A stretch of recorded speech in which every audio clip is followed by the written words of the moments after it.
Welcome to the deep dive. Today we're venturing into, well, a really crucial but sometimes overlooked part of our body's infrastructure, the lymphatic system. That's right. And our guideposts here are the detailed chapters on lymphatic disorders from Rutherford's Vascular Surgery and Endovascular Therapy, 10th edition. It's true, isn't it? We hear so much about arteries and veins. We do. But the lymphatic network, as these chapters really stress, is just vital, maybe a bit underestimated sometimes. It handles fluid balance, immunity, key stuff. And we're focusing specifically on when things go wrong, surgically speaking. We'll be diving into treatments for two main types of lymphatic issues. First up, lymphedema. Right, lymphedema, which is actually relatively common. You see it often after medical procedures in developed countries or from filariasis elsewhere. And the second area? That's the rarer group, primary Chylus disorders. These are often, congenital malformations, problems within the system itself from the start. Leading to things like tile leakage. Exactly, chyloscytes, chylothorax, that kind of thing. So our mission today is really to untack the surgical side. For lymphedema, when conservative stuff like compression just isn't enough, what are the surgical options? And then for those primary Chylus disorders, how does surgery tackle those specific problems? It's fascinating looking at the sources how the approach to lymphedema has changed. Oh, definitely. Historically, it was often about, well, just removing the swollen tissue, cutting it out. Debulking, basically. Pretty much. But the modern thinking, it's shifted more towards trying to actually fix the underlying flow problem, correcting the lymphatic drainage itself. Okay, let's dig into that history a bit. The sources mention some early, quite dramatic surgical attempts. That Charles operation from 1912 sounds intense. It really was. Basically, they removed everything, skin, subcutaneous tissue, even the deep fascia right down to the muscle. Wow, the whole layer. The whole layer, all the way around the limb. Then they'd cover what was left with skin grafts. It shows they knew they had to remove bulk, but the understanding was limited, very drastic. I can only imagine. And not surprisingly, it led to problems, right? Complications. Exactly. Big ones. Hyperkeratosis, skin-thickening papillomatosis, these sort of wart-like growths, and even painful ulcers on the grafts. Later surgeons did try to refine it, make it less traumatic. Makes sense. Now, the sources also bring up liposuction. We usually think of that cosmetically. True. But it has a real role here for lymphedema. Borson and Svensson's work is key. They showed that if patients are really diligent with compression garments after liposuction, It makes a lasting difference. a lasting reduction in volume, yes. Sometimes the limb even ends up smaller than the unaffected one. The insight is that it tackles the fat buildup that happens in chronic lymphedema, not just the fluid. Right, so it's dealing with the tissue changes too. What about those early functional procedures mentioned? Lanz, Condolian, what was their thinking? Well, the idea there was to try and redirect the lymph. They'd remove some or all of the fascia, that connective tissue layer, hoping to channel lymph from the surface tissues deeper into the muscles. Hoping the muscles could sort of pump it away. Kind of, yeah. That the muscle compartment could help with drainage. And Thompson's method. Building on that. It seems so. Thompson also removed fascia, but then he buried a flap of skin and underlying tissue down near the deep blood vessels. Why do that? The hope was to encourage new lymphatic connections, spontaneous anastomoses, they call them, new pathways for the lymph, down in that deeper spot. It's quite something seeing these early attempts to, work with the body's system, even if imperfectly, and even early thoughts about using veins for reconstruction. That's right. Hawley and Mandel explored that, and Campisi reported on it later too, using vein segments as a kind of bridge. To bypass blockages. Exactly, spanning gaps in the lymphatic vessels. Okay, so that sets the historical stage. What about the modern techniques the sources highlight for improving drainage? Well, the big one nowadays is lymphovenous anastomosis, or LVA. LVA. Right. This means creating tiny, tiny surgical connections, anastomoses, between lymphatic vessels and veins, usually out in the affected limb. So directly linking the two systems. Exactly. And the crucial insight here, I think, is that shift from just managing symptoms to actually trying to fix the drainage problem at a micro level. Sounds promising. Who are the pioneers in developing LVA? Well, there were early reports from people like Lehmann and Howard, Milubovich and Olszewski, Rivero, Allen and Taylor, too. Degny even made a special needle for it. But microsurgery was the real game changer. Absolutely. O'Brien made huge strides using microsurgical techniques, and then Campisi reported on a really large group of patients with good outcomes using this approach. Working on that tiny scale must be incredibly challenging. Did they run into problems early on? Oh, yeah. A major one was clotting thrombotic occlusion is the term. Those tiny connections could just block up with blood clots. Early experiments showed pretty low patency rates, meaning they didn't stay open. So how did they improve that?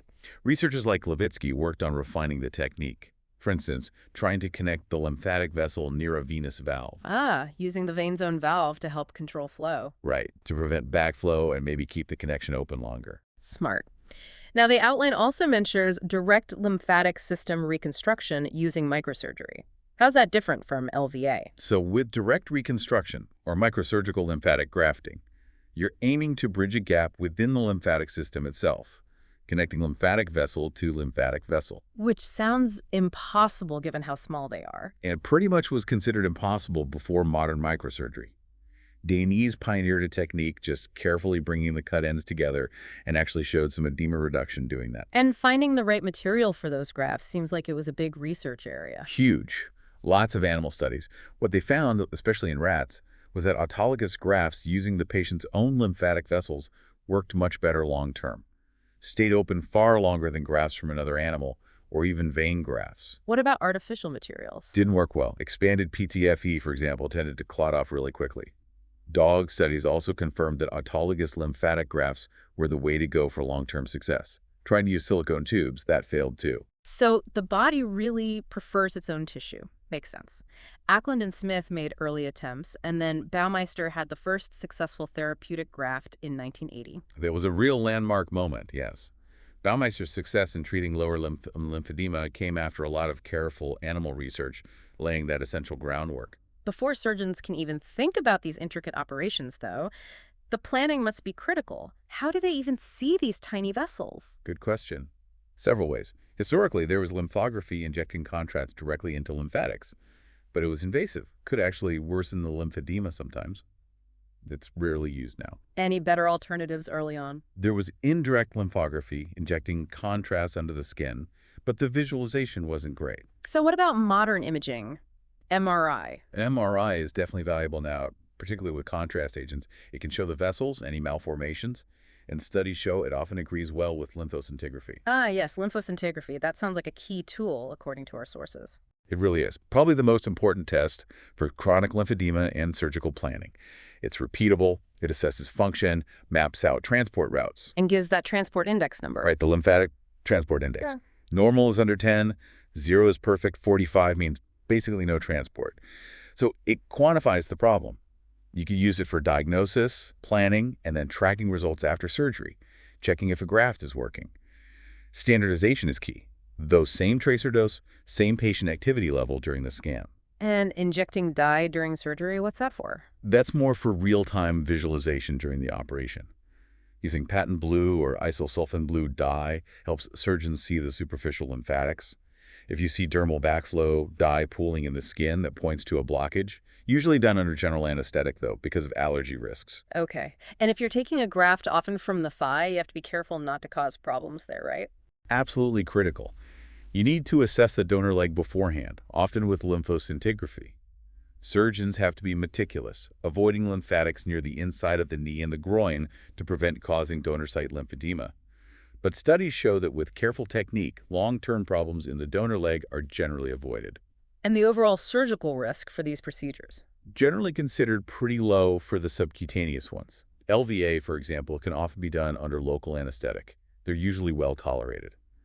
Of course, the bigger excisional operations or anything involving the abdomen or chest, that requires a standard, thorough preoperative assessment. Okay, so we've covered history, modern approaches, planning. Let's get into the procedures themselves, starting with autologous lymphatic grafting. When is this typically indicated? It's mainly for secondary lymphedema caused by a specific localized blockage. Think arm lymphedema after breast cancer surgery, or leg lymphedema after pelvic surgery or radiation. It can also be used for primary lymphedema if the cause is a localized vessel absence or blockage. And is there a waiting period after trying conservative things? Usually, yes, at least 6 months of trying things like compression and therapy. But importantly, if those aren't working well within that time, the thinking now is to consider surgery sooner rather than later. To avoid those secondary tissue changes, fibrosis and such. Exactly, to try and prevent the condition getting progressively worse. Unfortunately, the sources note there's often a big delay average of over 7 years between onset and surgery. Wow, that's a long time to live with it. So how do they actually do the grafting? Well, the grafts usually come from the thigh, from that ventromedial bundle of lymphatic collectors. Mm-hmm. Surgeons carefully dissect out maybe 1 to 4 vessels, staying clear of the knee and groin areas. And then move them. Right. Either as a free graft, completely detached, or as a transposition graft, where one end stays attached and it's tunneled under the skin to where it's needed, maybe the other leg. They often use suction catheters to help tunnel them smoothly, without tension. And for arm or neck lymphedema, say after breast cancer? For the arm, grafts typically bridge between lymphatics in the upper arm and vessels or nodes in the neck. Finding the upper arm vessels requires careful dissection, often under the microscope near the fascia. Dye injection helps find target vessels in the neck. Connecting them is tricky. Sometimes they suture directly to lymph nodes. Again, using drain tubing to create a tension-free path is common. And for leg lymphedema, if it's just one leg? Often, the graft stays attached to the groin lymph nodes on the affected side, and the other end is tunneled across to the opposite thigh, again using drain tubing to guide it, creating that bridge. The actual connection, the anastomosis, joining those incredibly tiny vessels must be painstaking. Well, absolutely. It's all done under high-power microscope.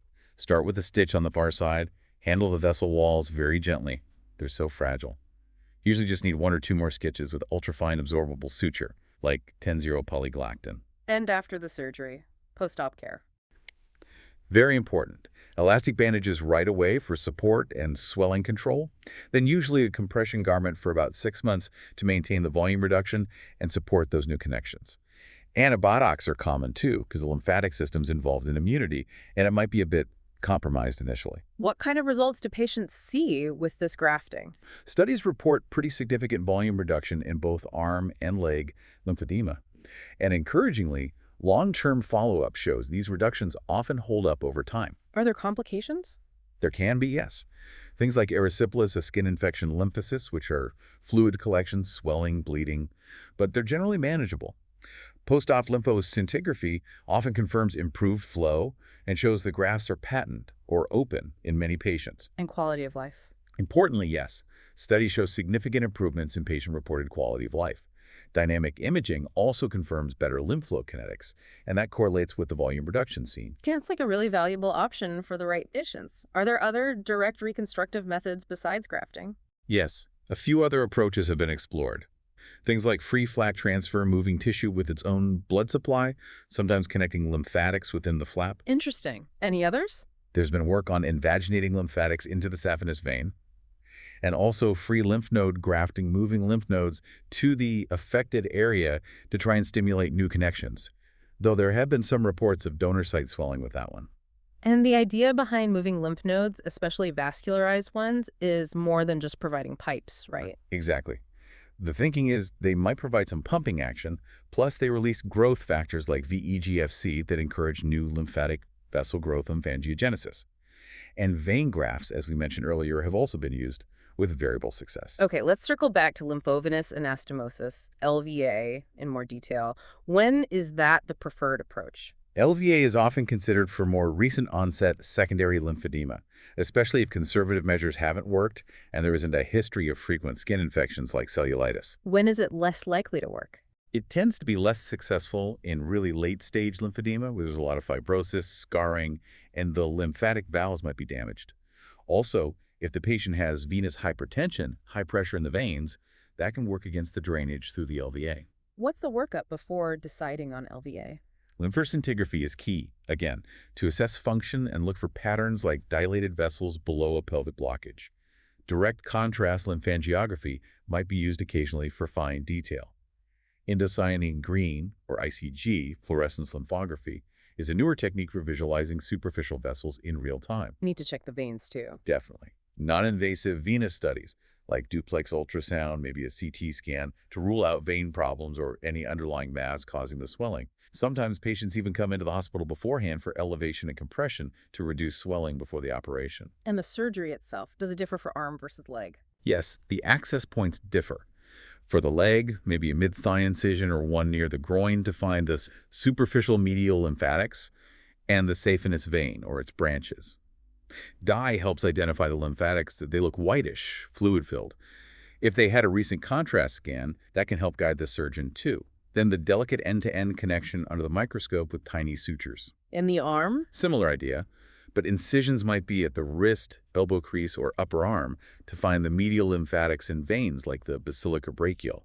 Can be end-to-end or anti-side anastomosis. Post-op sounds simpler. Elevation, bandage, but the results seem, well, mixed based on our outline. They are quite variable in the literature, you're right. Objective long-term evaluation is tricky. Different studies use different measures: limb size, patient satisfaction, imaging.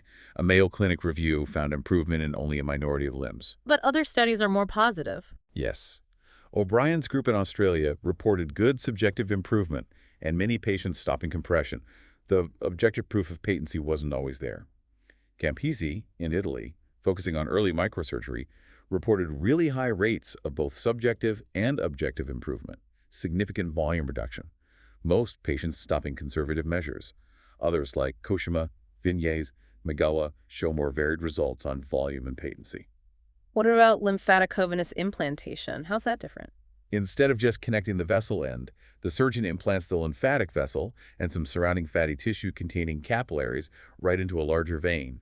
The idea is maybe to enhance drainage from that finer capillary network. And supermicrosurgery, even smaller scale. Exactly, using even finer techniques. Some studies report good volume reduction with this and lower lymphedema, though not always finding a clear link between the number of connections and the result.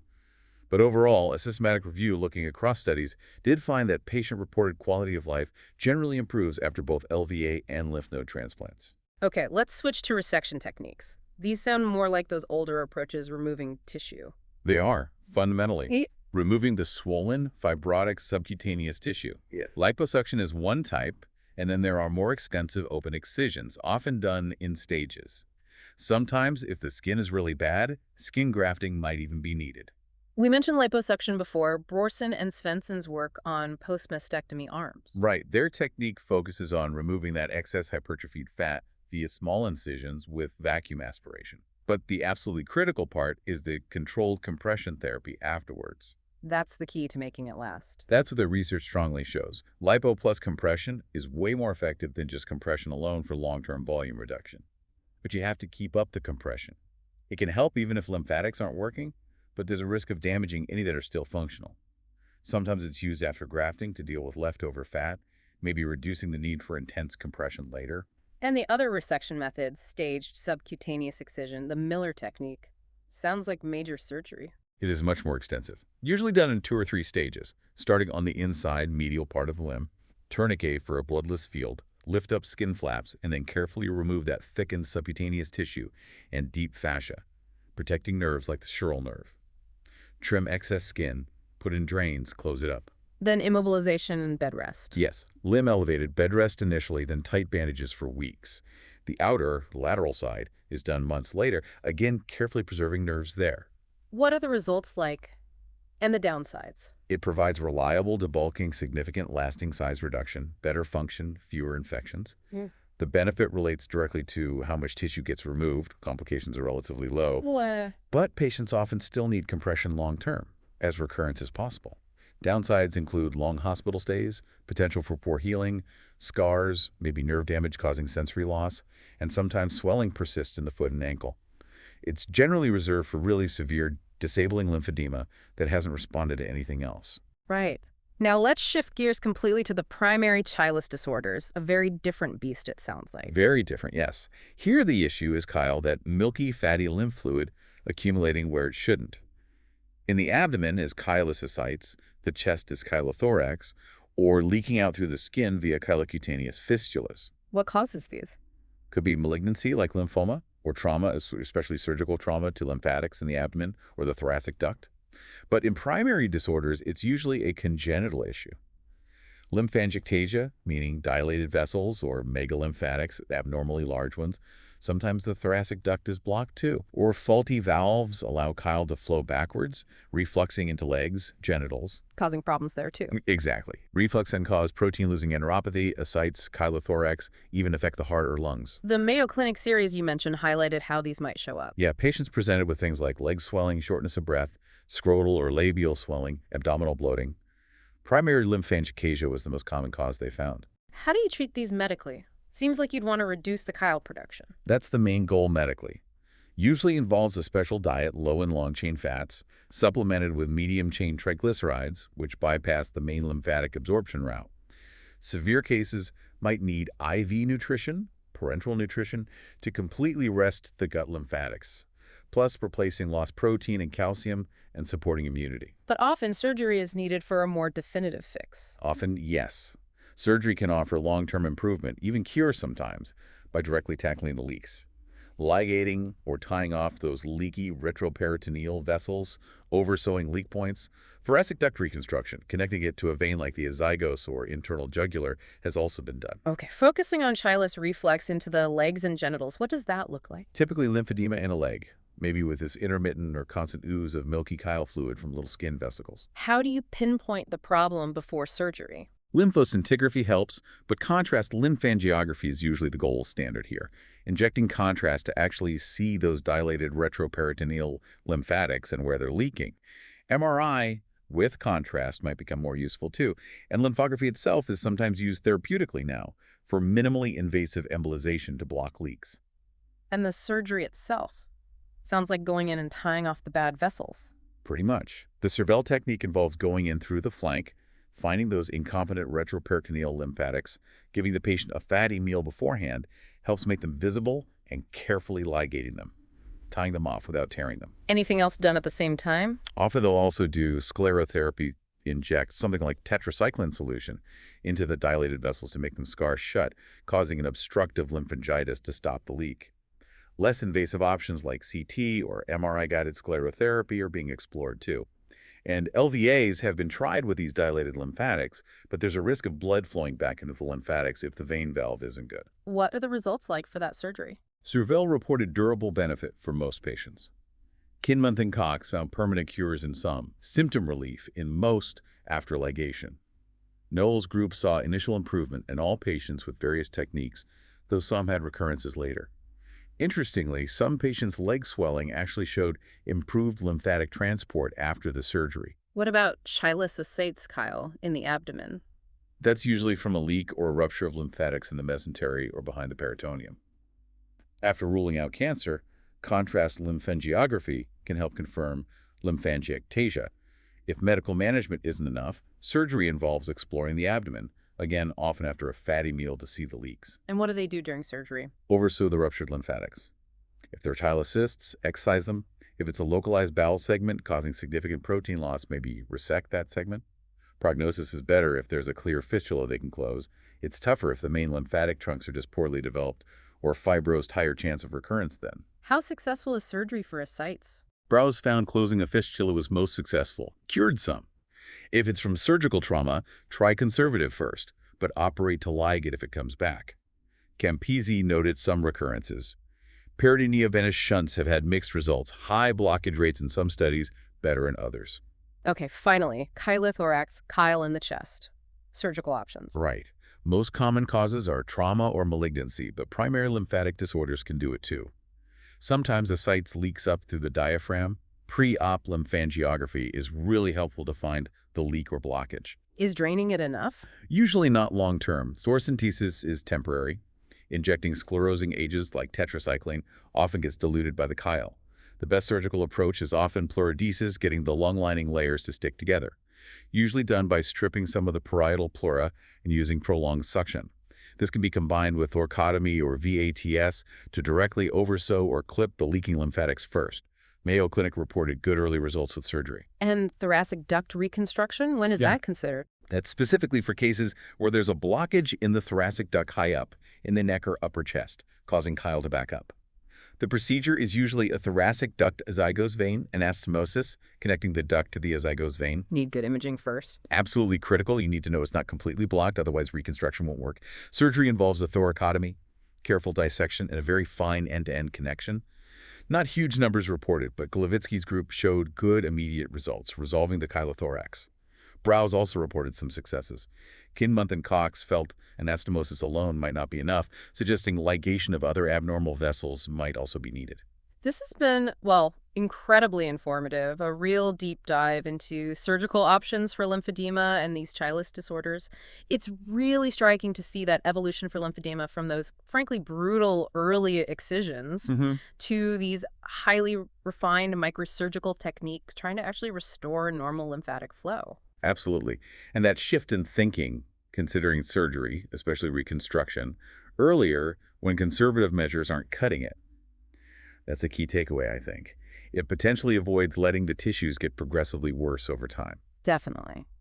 And then looking at the primary Chylus disorders, it highlights the sheer complexity, doesn't it? The varied ways chyle can leak and the different surgical strategies needed to tackle those specific problems. It really does. Surgery is often crucial for controlling those leaks and managing the reflux, directly addressing the underlying lymphatic faults. It really makes you appreciate the ongoing progress in lymphatic surgery, the refinements in microsurgery, maybe less invasive approaches coming down the line. There's real potential to keep improving things for people with these often difficult and sometimes overlooked conditions. For sure. It just underscores how vital it is to keep learning about and finding better ways to treat this often underappreciated lymphatic system. It's so fundamental to our health.